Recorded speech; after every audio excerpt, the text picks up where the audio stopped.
This was my experience traveling to Mexico.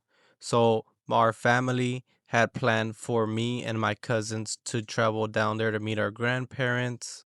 I had to wake up like at 4 in the morning just to drive 12 hours to the border.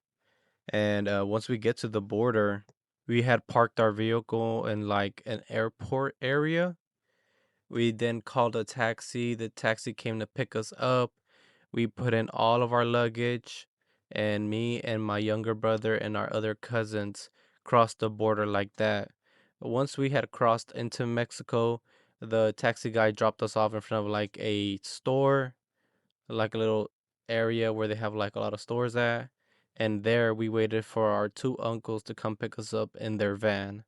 We waited for like about 20 to 30 minutes until they arrived. Once they arrived, they put everything inside. We got in the van, and that's when we started heading our way down south. By that time, we had left at 4 in the morning. Once we had crossed into Mexico, it was already like 6, 7 o'clock in the afternoon, almost getting dark. So our uncle decided that we should stay in the night at a hotel. We did just that. Right before we went to check in and everything, we stopped at a place to get some food. And like as soon as we crossed over, my stomach just started feeling horrible. Like I did not feel good. I got to the hotel, checked in, used one of their restrooms, and I just blew it up. And right after that, we went to go eat, and I was not feeling hungry at all. Like I just could not eat. I don't know if it was just because of the temperature or the change in, I don't even know, but I just did not feel good. So we ended up staying the night at the hotel, and first thing like at 5, 6 in the morning, once the sun was rising up, we packed our stuff and started heading out. By this point, we have driven 12 hours. Now, from this one hotel, we had to drive like about another 12 hours just to get to our destination. And let me tell you, at first, the first like 4 or 5 hours, it was good, all the scenery and stuff. But after that, just plain desert, just trees and desert, no mountains. Mountains, you can see them from like afar, but not too much. After our long second trip, we get to our destination, and that's when we meet all of our uncles, aunts, cousins, grandparents, all that live down there. And it was like a really good moment, you know. I never got to, that was my first time seeing them. We had never gotten to see them before, so it was a very memorable moment for me. Once I got to meet all my family relatives, basically the whole 2 weeks I was there, it was just straight hanging out with my cousins, drinking, partying a little bit, just having fun, getting to see the area. It's not a huge city where we went to. It was like a town, like roughly like about 5 to 10,000 people. So it's not too small, but that's basically all we did. We just stayed inside of the city. Two of my most memorable moments there was this one time, me and our cousins had a sleepover at one of our aunt's houses, and it was me, my cousin, that's a guy, and my other cousin, that's a female. Um, we were staying at their house, ended up like staying up to like 2, 3 in the morning. And me and my guy cousin decided, all right, we're not gonna sleep here. Let's just head back. And her house is like down the street from where my grandparents live. We were staying at my grandparents' house. And walking, we had to walk because like it's just walking. Everything's not too far down, but walking, we get to pass by this corner of the street, and from like a distance, you just see like this white bag. Keep that in mind, white bag. But from the distance, what me and our cousin saw was not a white bag. We thought it was a witch. My cousin noticed at first. He was like, "Hey, look, look." And I was like, "What the fuck is that?" And he was like, "What should we do?" And we ended up just getting closer and closer, just ready to start running just in case we see anything move. And the closer we got, that's when we noticed it was actually just like a trash bag. And we just scarred ourselves for nothing.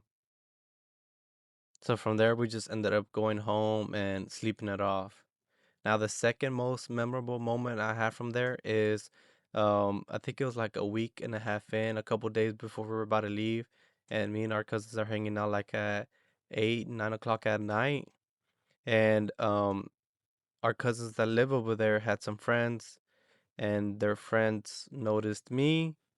I noticed them, but I didn't pay attention too much. I was just kind of hanging out more with my family. And one of my cousins from there came up to me. She was like, "Hey, that girl over there thinks you're really cute."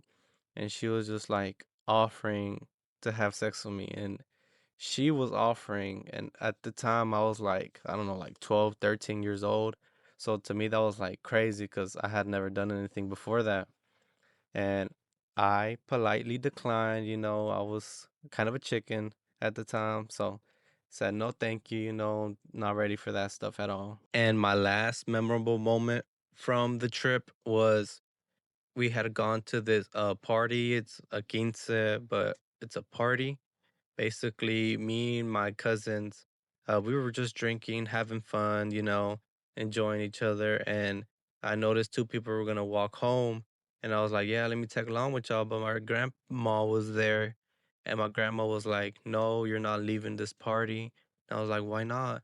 And she was like, "Cause there is some very dangerous people by downtown because the party was like on the other side of the town, and you had to pass through downtown and get in order to get to her house." And she told me no, to just stay here. And my grandma ended up asking one of like a neighbor or something to just drop us off home. So that could have ended up really badly if I didn't listen to her. Who knows? I probably would have been on the missing wanted posters. You never know. But thank you for her. And yeah, that was pretty much it from the trip. On the way out, we drove over there because our uncles came to pick us up at the border. But on the way back, we ended up taking the bus ride home or to the border. We ended up taking the bus. It was our bus and I think two other buses that were heading back to the border. And I don't know if for some reason, I don't know if we just got like the cheap tickets or what, but our bus was like extremely hot. Like it felt like it was 90 degrees in there, sweating. Everybody was just really hot in there. And I noticed this like about halfway through the trip back. You could see the bus next to us, and it looks like they were all enjoying themselves in there. And we was like, I was jealous of that, like, because we was all really hot. Nothing was working on here, not even the Wi-Fi, and everybody else on that other bus seems to be enjoying themselves. But we're getting closer to the border, and we're all super thirsty. We haven't stopped at all. And my cousin asked me like, "Hey, do you have any like drinks on you?" And for some reason, I don't know why I thought this was such a good idea, but before we left, I made sure to bring me a Jumix. It's just like a drink that's it's a juice drink. And after sitting in a bus in heat, it got really bad, but we was all really thirsty, or he was really thirsty, and he ended up drinking it just like that. But yeah, guys, I hope y'all enjoyed the story. Make sure to like and subscribe, and I appreciate y'all for listening.